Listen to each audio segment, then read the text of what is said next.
Hello students, आज की इस वीडियो में हम क्लास 10th बायोलॉजी के कंप्लीट 100% मोस्ट इंपोर्टेंट क्वेश्चन को हम डिस्कस करेंगे। इस वीडियो के अंत तक बने रहे। अब हम इस वीडियो को स्टार्ट करते हैं।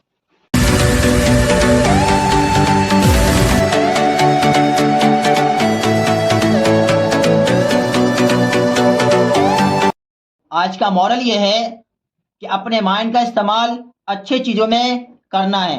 Don't waste your mind power.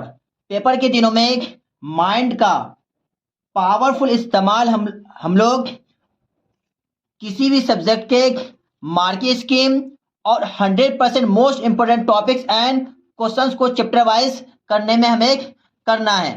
तो अब हम सबसे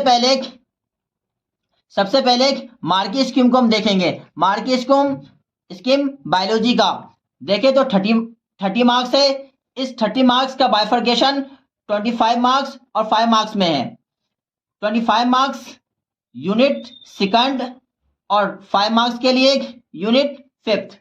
अब यूनिट सेकंड के अंदर में 4 लेसन है। Lesson 5, lesson 6, lesson 7, lesson 8।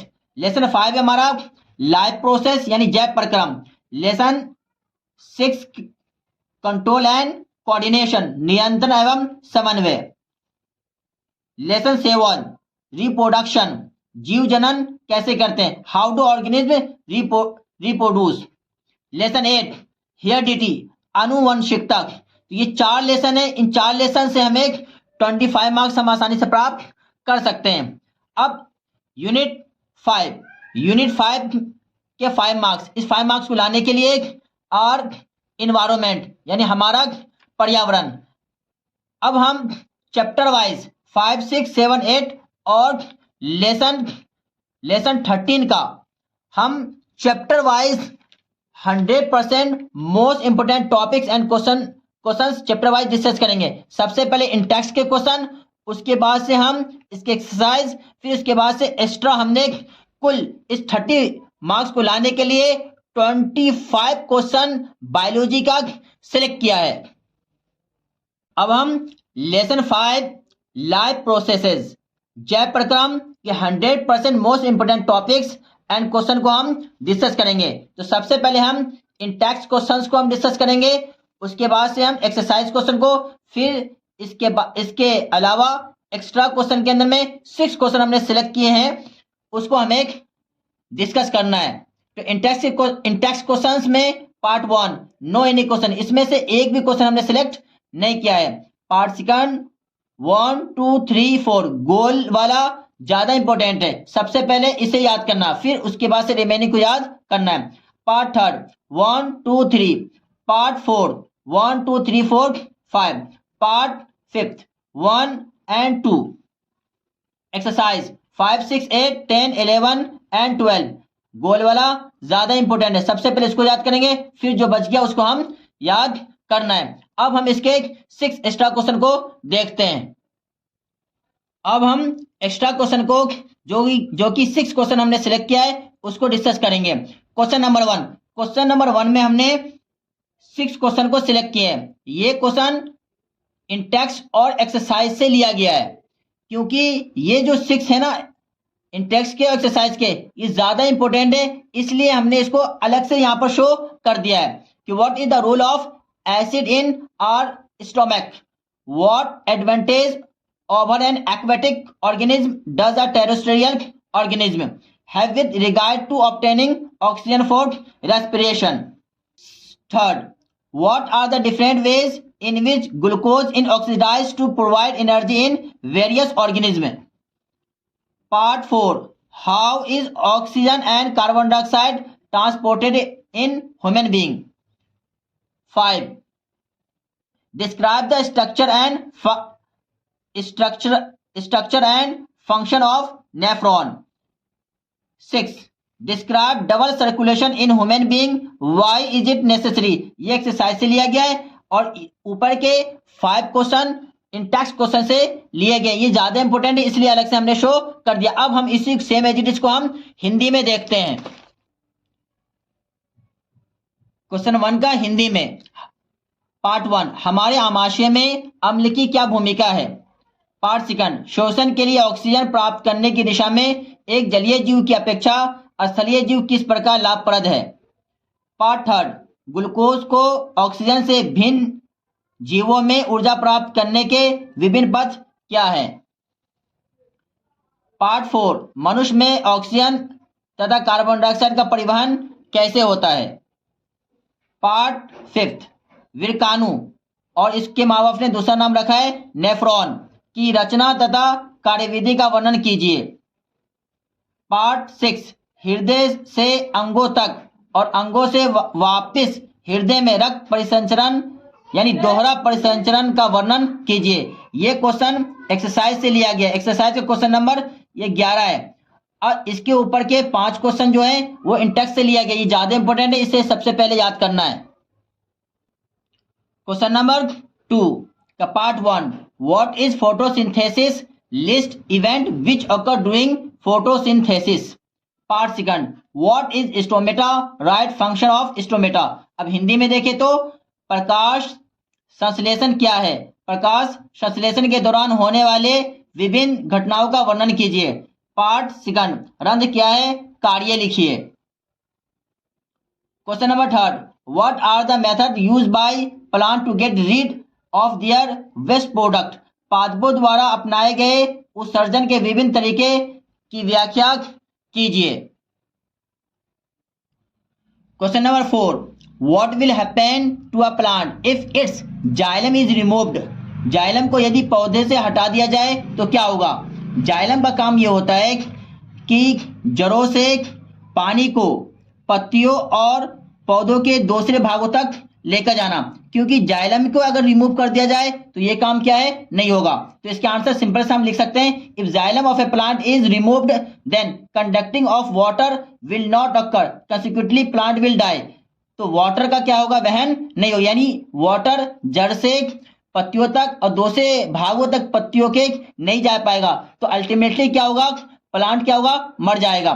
अगर हम इसको हिंदी में देखें इसके उत्तर को, अगर जाइलम को पौधे से हटा दिया जाए तो पानी का वहन जड़ से पत्तियों तक और पौधे के दूसरे भागों तक नहीं जाएगा, अतः पौधा सूख जाएगा और क्या होगा, मर जाएगा। क्वेश्चन नंबर 5, ऑल डिफरेंसेस, सभी डिफरेंस को मैंने क्वेश्चन नंबर 5 के अंदर में कलेक्ट किया है।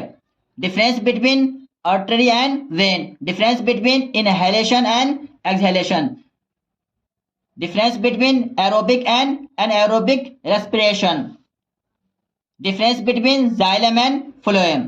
अगर इसको हम हिंदी में देखें, धमनी और शिराएं में अंतर, अंत शोषण और उच्च शोषण में अंतर, वायवीय शोषण और अवायवीय शोषण में अंतर, जाइलम और फ्लोएम में अंतर। क्वेश्चन नंबर 6, क्वेश्चन नंबर 6 में हमने सारे डायग्राम को कलेक्ट कर लिया है। कुल 5 डायग्राम को हमने इसमें कलेक्ट किया यानी सिलेक्ट किया है। तो पहला डायग्राम अमीबा का आना चाहिए, एलिमेंट्री कैनाल, हार्ट, इसके फंक्शन को भी हमें अच्छे से करके जाना है। Draw diagram of excretion in human being, draw a diagram of human respiratory system, लेवल the following parts, alveolus, trachea, bronchus and lungs. Hindi में देखें तो अमीबा, आहार नाल, हृदय, इसके कार्य को भी करके जाना है। मानव में उत्सर्जन तंत्र का चित्र खींचिए, मानव श्वसन तंत्र का चित्र खींचकर निम्न भागों को नामांकित कीजिए। कंठ, श्वासनली, श्वासनी, फुफ्फुस।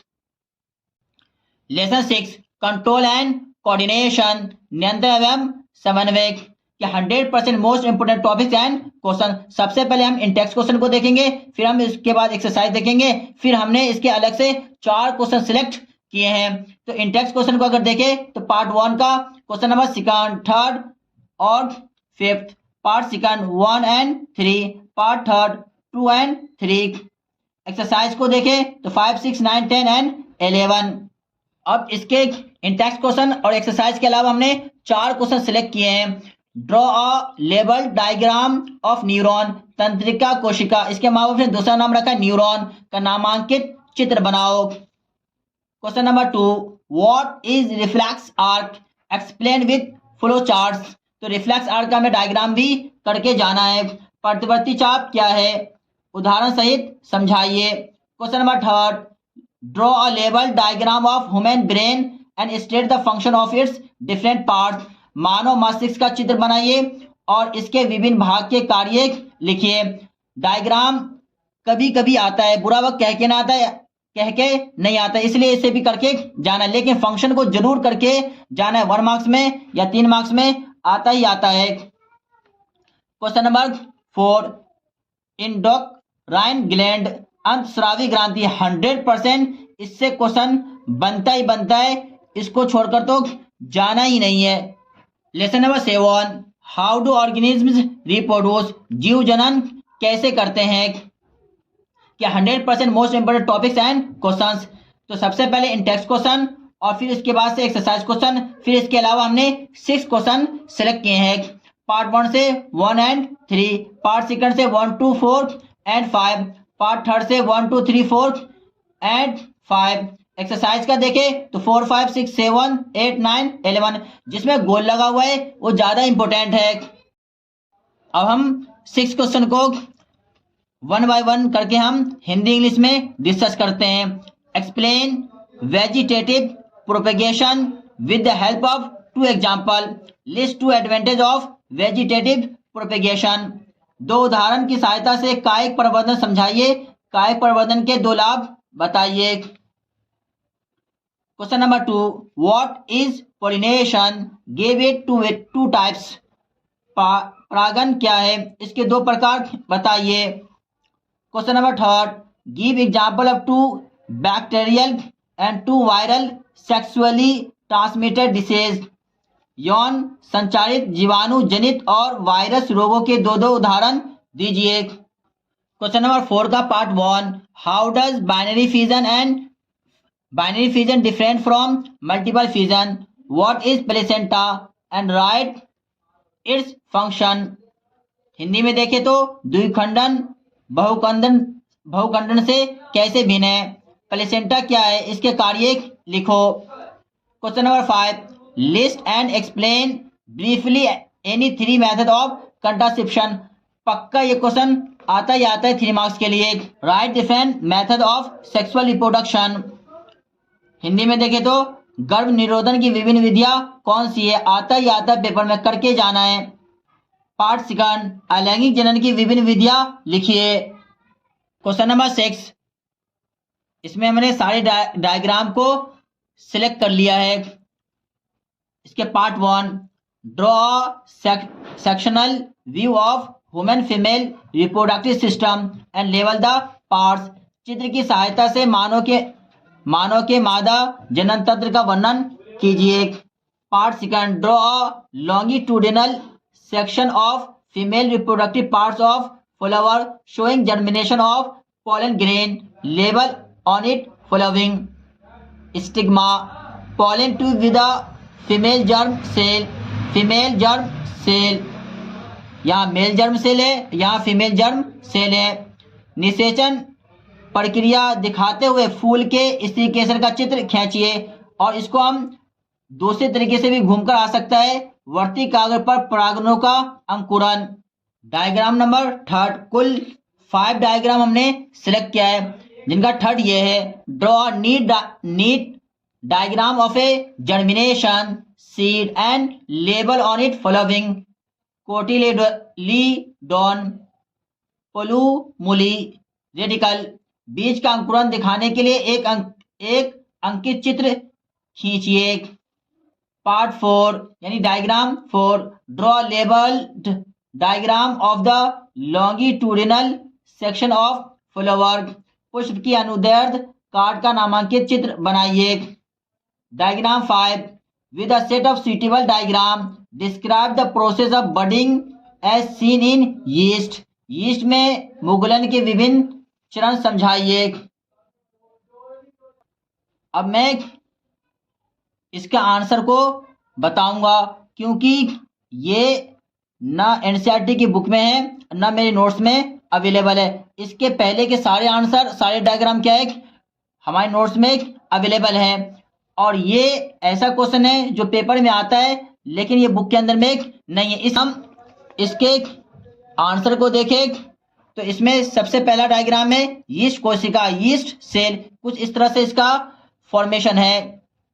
अब विकासशील कलिका, विकास का मतलब यहाँ पर कुछ चपटा सा है, यहाँ थोड़ा सा उभरा हुआ उभरता हुआ दिख रहा है, जिसे जिसे क्या कहा, डेवलपिंग बर्ड। फिर उसके बाद से यहाँ पर न्यू बर्ड, यहाँ पर ये वाला पोर्शन बनता हुआ हमें दिख रहा है, यानी नई कलिका बनता हुआ दिख रहा है। अब यहाँ पर बहुत सारी कलिका, न्यू बर्ड यहाँ पर बन गया, यानी जिसको हमने क्या किया, क्या कह दिया, चेन ऑफ बर्ड, कलिका श्रृंखला। तो अब हम इसको हम लिखेंगे किस तरह से, हिंदी में भी है इंग्लिश में भी है, बिल्कुल घबराने की जरूरत नहीं है। Yeast a unicellular fungus when a yeast cell grows, grows का मतलब जब ये, ग्रोज का मतलब ये चपटा सा, यहाँ पे क्या है, थोड़ा सा ग्रो होता हुआ दिख रहा है। Grows to become an adult cell, a small protuberance appears on it, protuberance छोटा उभरा हुआ पार्ट, यहाँ पर हमें इसको क्या कहा, इसको क्या कहा, प्रोटूबरेंस। द न्यूक्लियस स्प्लिट, न्यूक्लियस क्या होगा, अब यहाँ पर टूटेगा। अब the bud may deduct, deduct मतलब अलग होना, जो बर्ड यहाँ पर छोटा छोटा दिख रहा है, ये यहाँ से क्या हो जाएगा, पैरेंट से ये अलग हो जाएगा। द बर्ड में डिडक्ट as an independent from parent, parent से बिल्कुल आजाद हो जाएगा cell, and remain attach on the parent cell as a chain, यानी जो एडल्ट होगा, जो मैच्योर हो जाएगा, वो क्या होगा, यहाँ से स्प्लिट होकर अलग हो जाएगा, जो रिमेनिंग होगा वो पेरेंट्स के साथ चिपका हुआ रहेगा। अगर हम इसकी हिंदी में देखें तो यीस्ट एक कोशिकीय जीव है।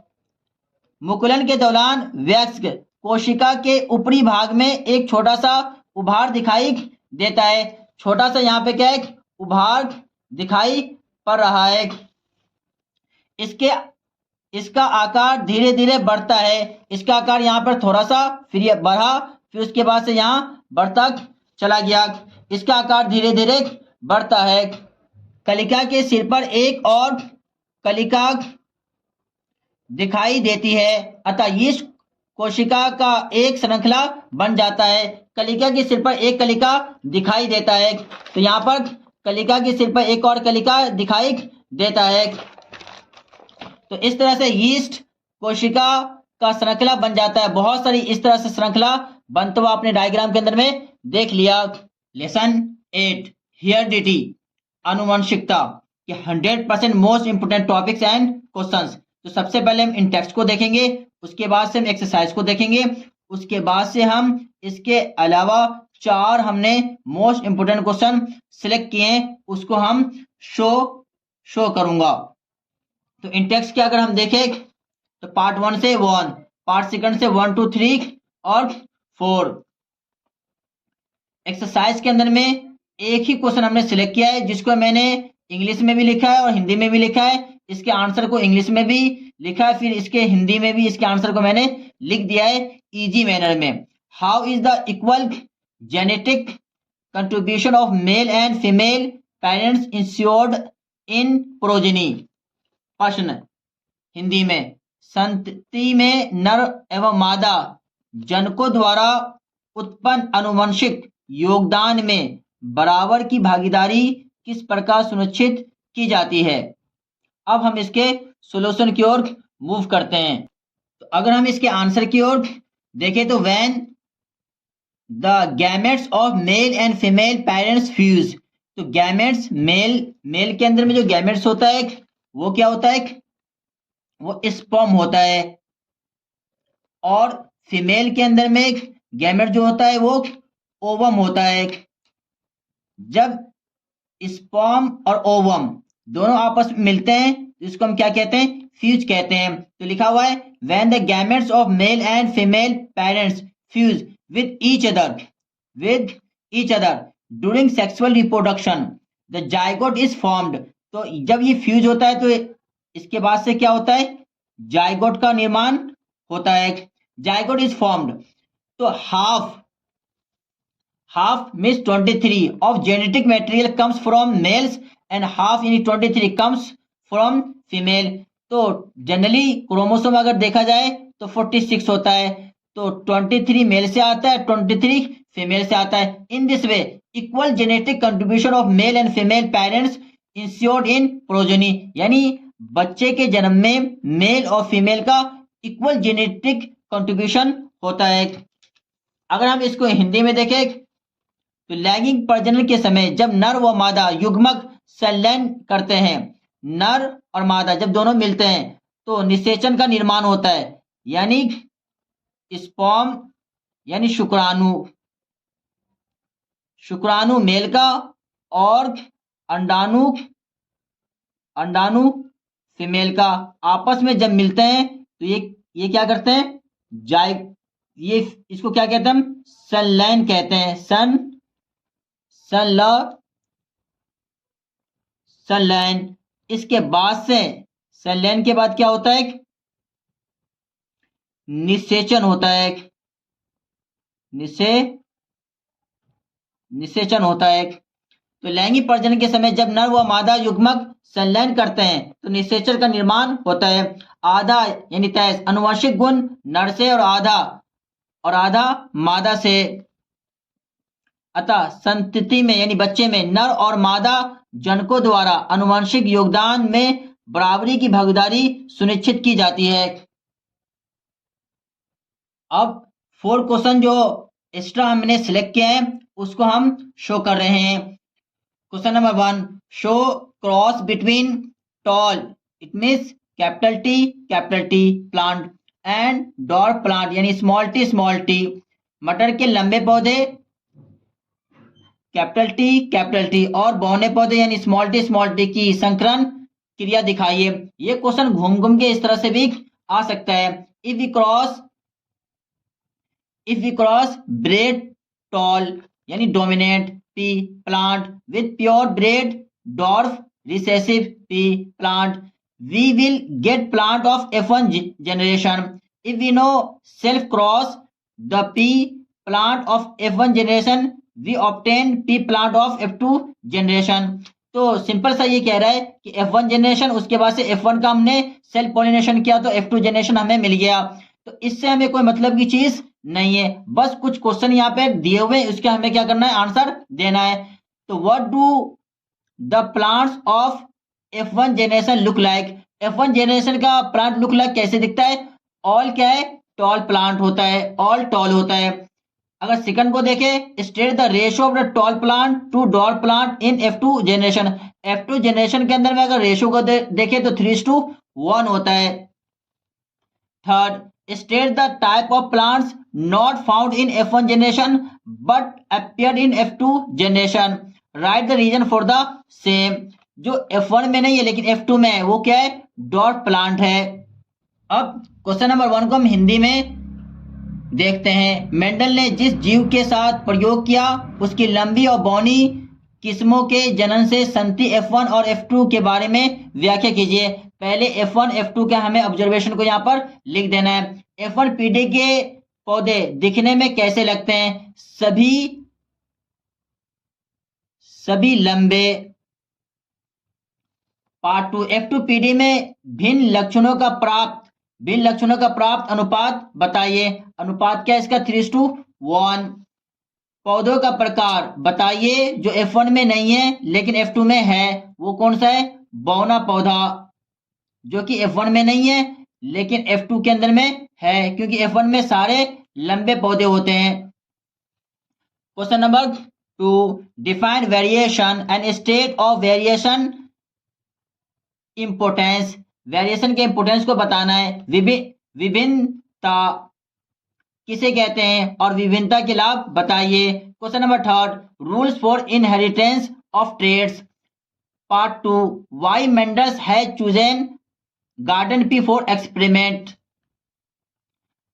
हिंदी में वंशागति लक्षण के नियम, मेंडल द्वारा मटर के पौधे क्यों चुने गए। Question number 4, sex determination of human being, मानव में लिंग निर्धारण कैसे होता है। ये वेरी की पावर 100 क्वेश्चन है, बहुत ज्यादा इंपोर्टेंट क्वेश्चन है ये। अब लेसन 13, आर इन्वायरमेंट, हमारा पर्यावरण के 100% most important topics and questions. इसमें एक इन टेक्स्ट क्वेश्चन के एक भी क्वेश्चन नहीं है, और एक्सरसाइज के एक भी क्वेश्चन नहीं है।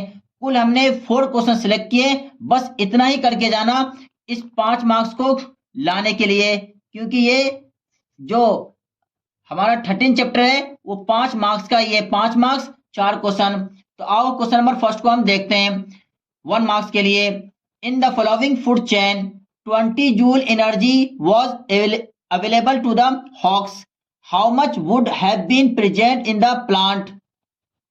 तो दिया हुआ प्लांट्स, रेड्स, स्नेक्स और हॉक्स। हॉक्स में 20 जूल है, तो प्लांट्स में कितना हुआ हमें निकालना है। हमें पता है कि 10% एनर्जी क्या होती है, ट्रांसफर होती है। अगर हॉक्स में 20 जूल है, इसका मतलब इसमें कितना रहा होगा 200 जूल, इसमें कितना रहा होगा 2000 जूल, इसमें कितना है 20,000 जूल। अगर मैं 20,000 जूल का 10% निकालूंगा तो क्या आएगा 2000, 2000 का 10% निकालूंगा तो 200, 200 का 10% निकालूंगा 20 जूल। तो इस तरह से हॉक्स का हमें दिया हुआ है और हमने प्लांट्स का निकाल लिया कि प्लांट्स में कितना होगा, वो 20,000 जूल होगा। Question number 2, difference between biodegradable and non biodegradable. तो पहले हम हिंदी का देख लेते, इंग्लिश का देख लेते हैं, फिर इसके बाद हम हिंदी का देखेंगे। क्वेश्चन नंबर 3 का first part, what is 10% law, what is biological